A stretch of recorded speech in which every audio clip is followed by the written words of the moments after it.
بسم اللہ الرحمن الرحیم۔ السلام علیکم ورحمۃ اللہ وبرکاتہ۔ امید ہے آپ سب احباب خیریت سے ہوں گے۔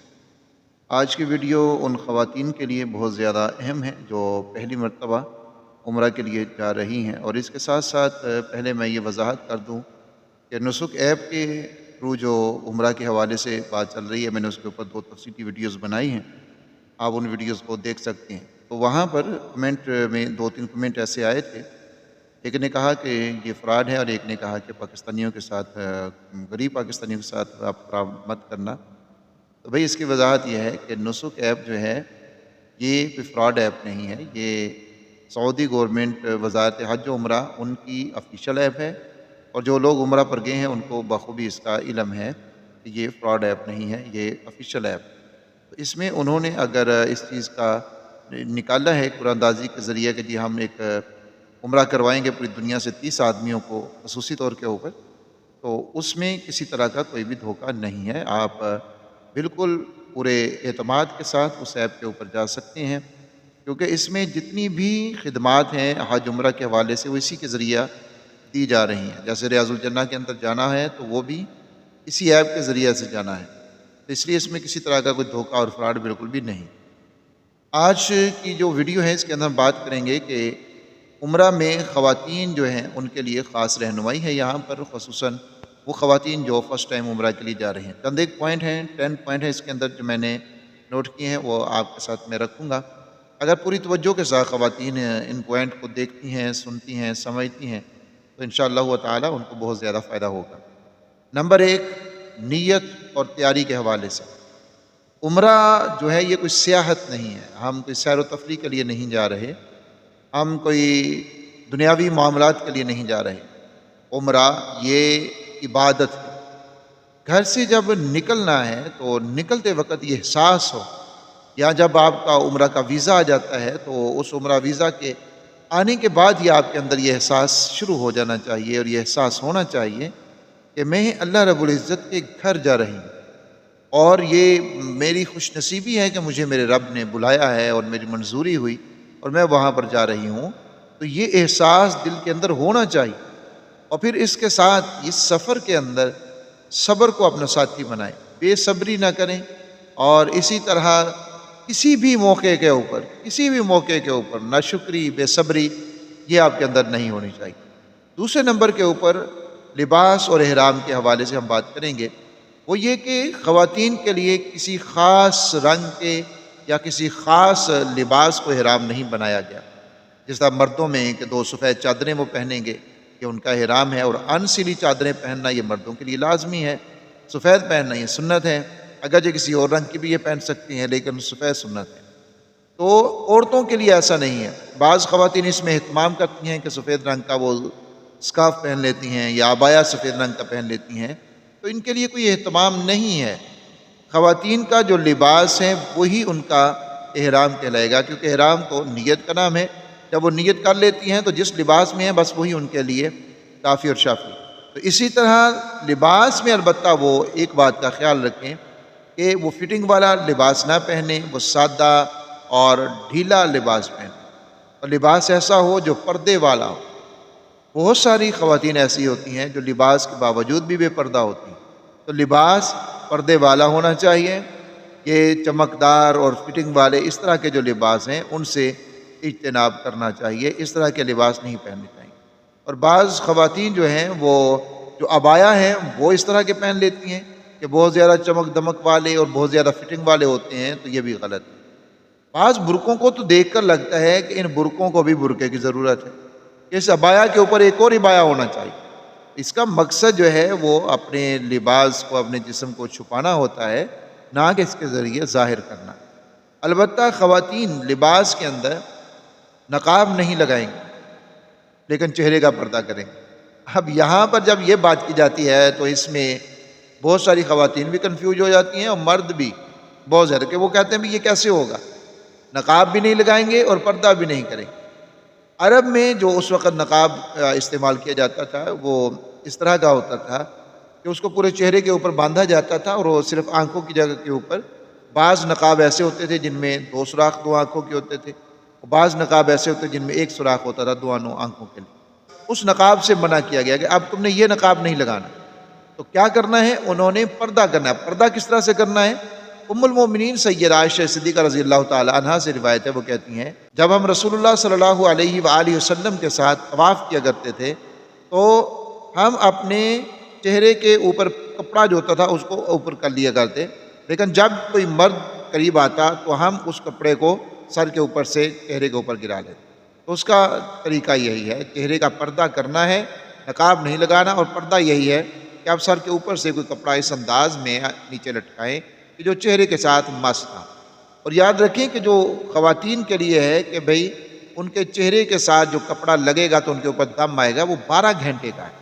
12 گھنٹے اگر مسلسل وہ نقاب لگا کر رکھیں گی، مسلسل وہ چہرے کو ڈھانپ کر رکھیں گی، پھر ان کے اوپر یعنی ایسی اس طرح سے ڈھانپنا کہ چہرے کے ساتھ کپڑا لگا ہو، پھر ان کے اوپر دم آتا ہے.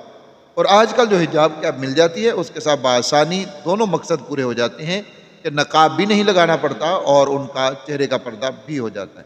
تو خواتین حجاب کیپ جو ہے وہ اس کا استعمال ضرور کریں، اس سے ان کا چہرے کا پردہ ہو جاتا ہے. نمبر 3 کے اوپر بہت اہم مسئلہ ہے جس میں آج کل بہت زیادہ بے احتیاطی ہو رہی ہے، وہ ہے کہ محرم کے ساتھ جانا.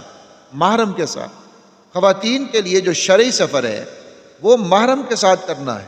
شرعی سفر سے مراد یہ ہے کہ 3 دن کا سفر جو ہے، جس سفر میں انسان مسافر بن جاتا ہے، وہ سفر خواتین محرم کے ساتھ کریں گی. بغیر محرم کے کرنا ان کے لیے حرام ہے، ان کے لیے منع ہے.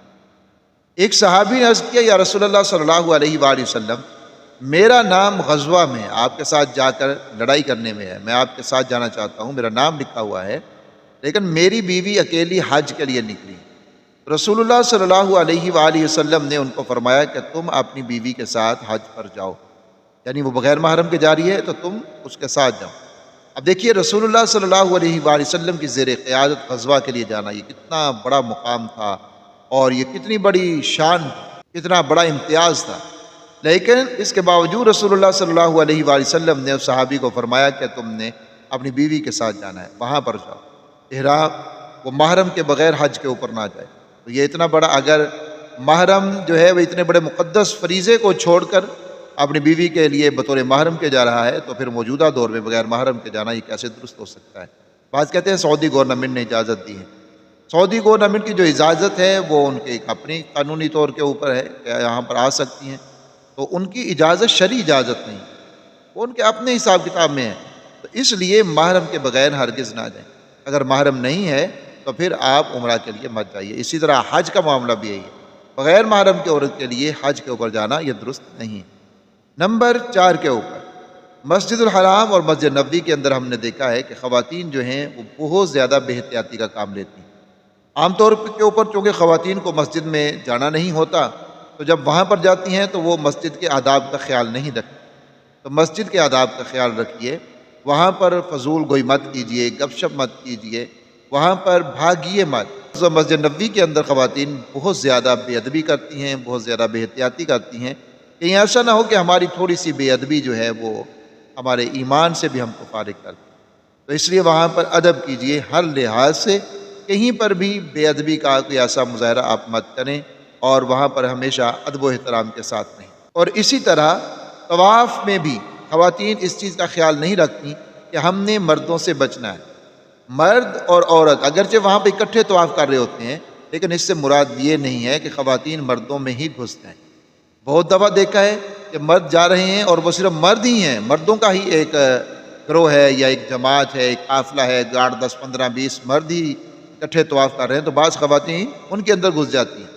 اور اسی طرح حجر اسود کا بوسہ لیتے ہوئے بہت زیادہ بے احتیاطی خواتین کی طرف سے دیکھنے میں آتی ہے کہ حجر اسود کا بوسہ جو لینا ہے یہ فرض واجب نہیں ہے، لیکن نامحرم کا نامحرم سے بچنا یہ اس کے لیے واجب اور لازمی ہے. اب دیکھیے ایک ایسے عمل کے لیے جو نہ واجب ہے نہ فرض ہے، اس کے لیے آپ وہ کام کر جاتی ہیں، اس کام سے بچنا آپ کے لیے لازمی ہے. تو اس لیے جب آپ وہاں پر جائیں تو حجر اسود کے بوسے کے چکر میں آپ مردوں کے درمیان میں مت گھسیے. مجھے بالکل اچھی طرح یاد ہے کہ جب ہم حجر اسود کے بوسے کے لیے گئے تھے تو ہمارے آگے ایک خاتون تھی، وہ کسی اور ملک سے تھیں، شاید ترکی سے تھیں، یا مجھے تو اسی طرح لگا جیسے ترکیہ سے ہیں. وہ بالکل مردوں کے درمیان میں گھسی ہوئی تھی، بالکل، اور اکیلی، ان کے ساتھ کوئی دوسری خواتین نہیں تھی، وہ بالکل اکیلی تھی. تو یہ ایسا کرنا یہ بالکل منع ناجائز ہے. اس میں آپ حجر اسود کا بوسہ بھی لے لیں تو کوئی فائدہ نہیں، کیونکہ آپ نے اللہ کے ایک بہت بڑے حکم کو توڑ دیا. تو مردوں میں مت گھسیں، نہ طواف کے دوران اور نہ ہی حجر اسود کے بوسے کے دوران. نمبر 6 کے اوپر آپ اپنی صحت کا خیال ضرور رکھیں. آپ پانی زیادہ پئیں، پانی کی بوتل اپنے پاس رکھیے. اگر دھوپ زیادہ ہے، دھوپ سے بچنے کے لیے چھتری کا آپ استعمال کیجئے. اور جوتے جو ہیں وہ نرم سول والے استعمال کریں. کوئی بھی ہیل والے جوتے یا اس طرح کے جوتے جو پاؤں کو آرام نہ دیں، ایسے جوتوں کا استعمال وہاں پر مت کیجیے. نمبر 7، عمرہ کے جو مسائل ہیں ان کو سیکھ کر وہاں پر جائیں، بغیر سیکھے ہوئے وہاں پر نہ جائیں بلکہ سیکھیں. نمبر 8، جو احرام کی پابندیاں ہیں ان کا خیال ضرور رکھیں، ان کو یاد کریں کہ میں نے احرام میں یہ کام نہیں کرنے. جس طرح خوشبو نہیں ہم نے لگانی، جس طرح خوشبو والا شیمپو استعمال نہیں کرنا، خوشبو والا شیمپو، خوشبو والا صابن استعمال نہیں کرنا. اسی طرح کوئی بھی لوشن وغیرہ، کریم وغیرہ خوشبو والی وہ استعمال. تو اس طرح کی کوئی بھی چیز آپ نے استعمال نہیں کرنی. جو ممنوعات ہیں احرام کے ان کا خیال رکھنا ہے. نمبر 9 کے اوپر فضول میں بازاروں میں مت گھومیے، ادھر ادھر اپنے ٹائم کو ضائع مت کیجیے. اور نمبر 10 کے اوپر اس بات کا خیال رکھیے اور اس بات کو یاد رکھیے کہ یہ جو سفر ہے جس میں آپ گئے ہیں، یہ سفر صرف کوئی جسمانی نہیں ہے کہ ٹھیک ہے جی آپ نے اپنے ملک سے وہاں کا سفر کر لیا ہے. یہ سفر ایک روحانی سفر ہے. یہاں پر جو دعائیں مانگیں وہ صرف الفاظ زبان سے نہ نکلیں بلکہ وہ الفاظ دل سے نکلنے چاہیے، وہ دعائیں دل کے ساتھ ہونی چاہیے. اس لیے میں کہتا ہوں کہ اگر آپ کو عربی جو دعائیں پڑھی جا رہی ہیں ان کا ترجمہ نہیں آتا تو آپ اپنی زبان میں دعا مانگیں. دعا جو ہے محض الفاظ کا نام نہیں ہوتا، دعا کیفیت ہوتی ہے. اگر ہم عربی زبان کی جو دعائیں ہیں ان کو دہرا رہے ہیں لیکن ہمیں نہیں پتا کہ ہم ان دعاؤں میں اپنے رب سے کیا مانگ رہے ہیں تو پھر وہ کیفیت نہیں ہوگی. اور اگر ہم اپنی زبان میں ایک دعا کریں گے اور اس میں ظاہر ہے ہمیں پتہ ہے کہ ہم کیا مانگ رہے ہیں تو وہ ہماری کیفیت بن جائے. تو اس لیے دعائیں اگر آپ عربی میں سیکھ رہے ہیں تو یہ بہت اچھی بات ہے، کیونکہ مسنون دعائیں رسول اللہ صلی اللہ علیہ وسلم نے جو پڑھی ہوں گی ان کا تو مقام ایک اپنا ہے، جو قرآنی دعائیں ہیں ان کا مقام اپنا ہے. تو اگر آپ عربی دعائیں پڑھنا چاہتی ہیں تو عربی دعاؤں کا ترجمہ ضرور یاد کر لیں تاکہ وہ کیفیت بن سکے اور آپ کو پتہ ہو کہ میں یہ دعا مانگ رہا ہوں تو یہ اس کا معنی کیا ہے، میں کیا مانگ رہا ہوں اپنے رب سے. یہ نہ ہو کہ بس عربی کو رٹا لگا لیا اور بس پڑھتے گئے پتہ ہی نہیں ہے کہ میں اپنے رب سے کیا مانگ رہا ہوں، میں اپنے رب سے کیا سوال کوئی پتہ ہی نہیں ہے. تو مرد و خواتین سب کے لیے یہ ضروری چیز ہے کہ وہ دعائیں جتنی بھی ہیں ان کو ایک تو صرف پڑھیں نہیں بلکہ مانگیں. دعا پڑھنے کا نام نہیں ہوتا یا دعا پڑھنے والی چیز نہیں ہوتی، دعا مانگنے والی ہوتی ہے. پڑھنا اور مانگنا اور ہے.